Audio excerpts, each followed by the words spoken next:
What's up, YouTube? This is Mega Man 7 coming at you with another brand new video. Okay, Spider-Man, the cinematic universe. It's in some hell. So, let's talk about that. Couple things. Sony, I'm kind of in rant mode right now, so bear with me, you guys. I apologize for the language if I do use any, and I apologize if I offend some people. That's not my intention. I'm just really pissed off right now, and I'm kind of really in like rant mode. I'm really aggravated. Sony, they are pissing me the hell off. They need to get their shit together. I'm so sick of not knowing anything about Spider-Man. The Sinister Six movie came out the same year as Captain America Civil War. Why do we have casting already? Why do we have footage, images, the whole 9 yards, but we don't have a single breath, speck of words from Sony? Let me calm down. Okay, so the main thing I want to talk about is Andrew Garfield. I love him as Spider-Man. He's a great actor, amazing talent. Sony is thinking about firing him, and let me know what you guys think. In the description below, there is a link to a petition. I want you guys to go click on it and sign it. Please keep Andrew as Spider-Man. Even if you're not a fan of Andrew, even if you like Tobey better, just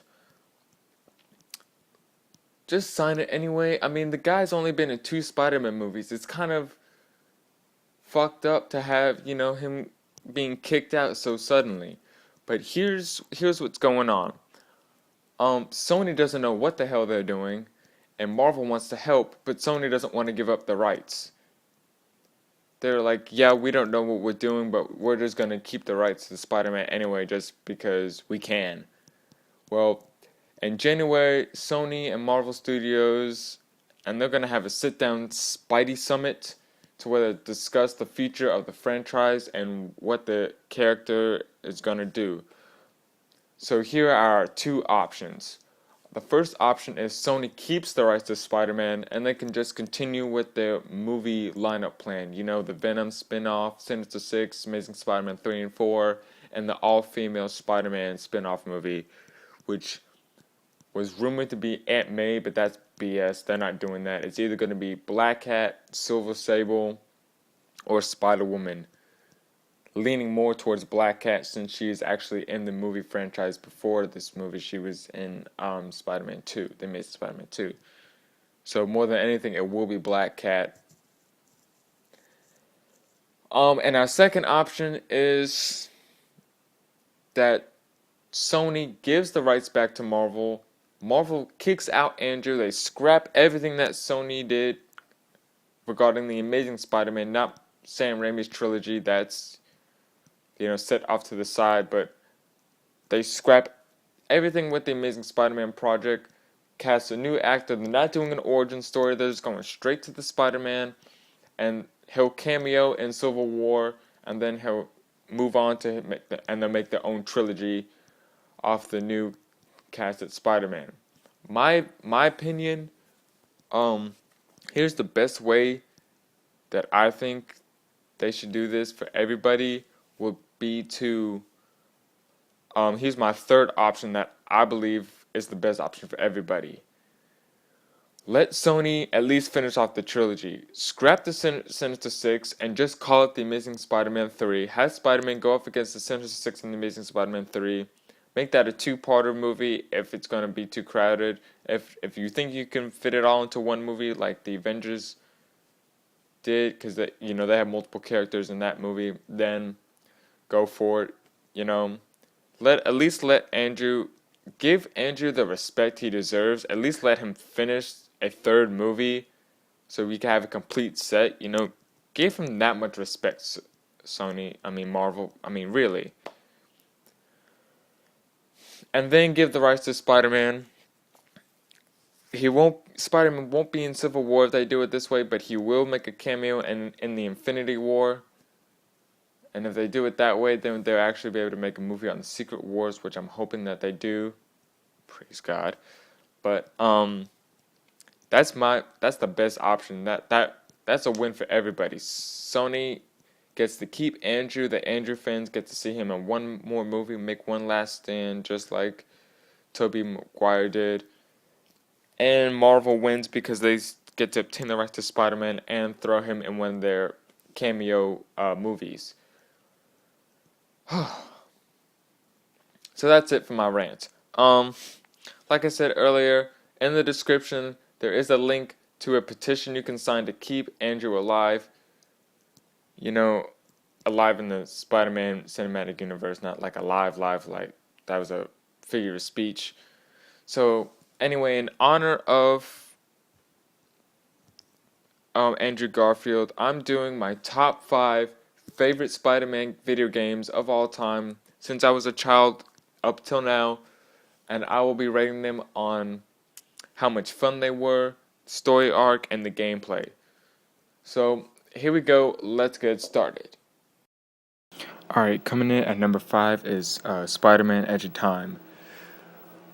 First of all, this game, I would like the gameplay. I think I would have to say I like the gameplay. I like how, what you do in the past can affect the outcome in the future. For example, when you play as Spider-Man, if you flip a switch, it can affect what happens with Spider-Man 2099, which I thought was pretty cool. Coming in at number 4 is the original Spider-Man game from the Nintendo 64 and as well for the PS1. I don't really remember the storyline that much. I just remember the gameplay being really fun. I remember as a kid, I loved playing this game. It was very entertaining and very fun to play as. The rogues gallery for your costumes was pretty vast as well, so that was awesome. Coming in at number 3 would be Spider-Man 1, the video game. This game played pretty much like the classic Spider-Man game that was before this, but with more modernized graphics and with the storyline of the movie.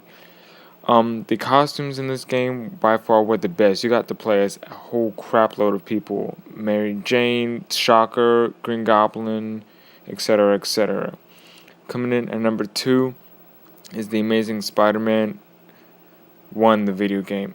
For me, this one was a storyline. It takes place after the movie, like a couple months after, Dr. Connors is already in jail, and basically Dr. Smythe, or Alistair Smythe, has created the Spider Slayers, and that's just the main villain of this game, and it was really fun.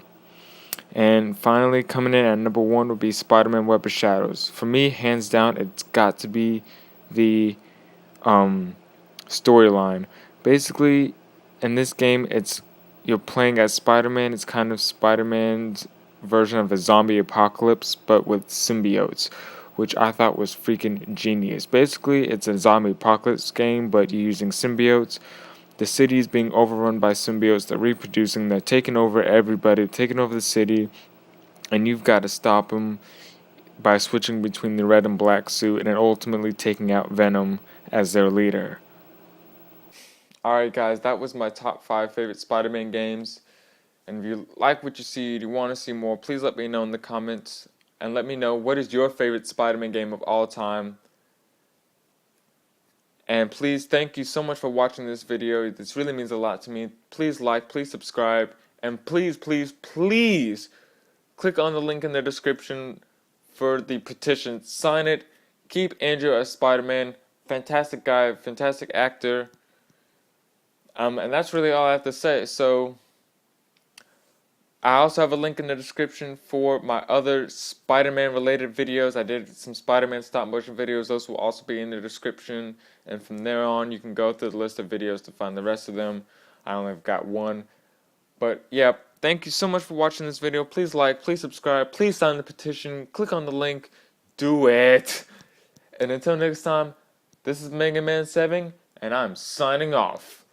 Peace!